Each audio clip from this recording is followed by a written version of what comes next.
জামিউত তিরমিজি 3790 নম্বর হাদিসে এসেছে ওয়ান আনাস রাদিয়াল্লাহু তাআলা আনহু قال وعن أنس بن مالك رضي الله تعالى عنه قال قال رسول الله صلى الله عليه وسلم أرحم أمتي بأمتي أبو بكر وأشدهم في أمر الله عمر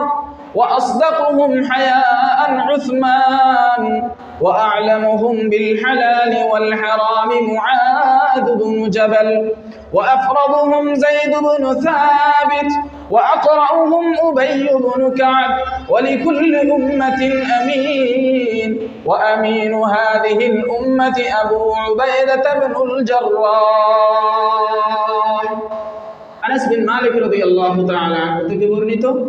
রাসূলুল্লাহ সাল্লাল্লাহু আলাইহি ওয়াসাল্লাম বলেছেন আমার উম্মতের মাঝে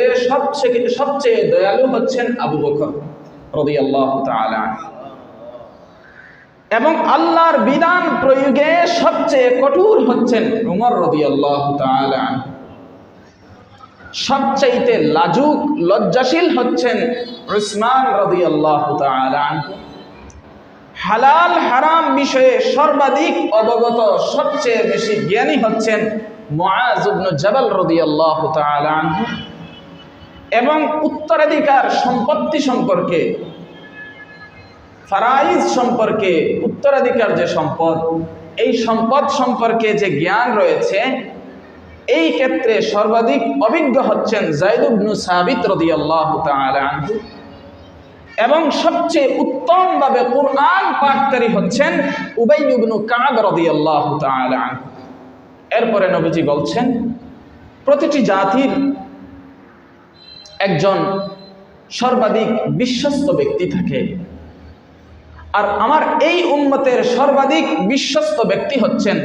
আবু উবাইদা ইবনুল জাররাহ রাদিয়াল্লাহু তাআলা আনহু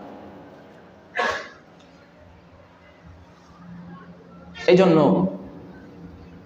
এই সমস্ত সাহাবায়ে কেরাম তাদের জীবনী তাদের সম্পর্কে আমাদের জানাশোনা আমাদের খুবই দরকার।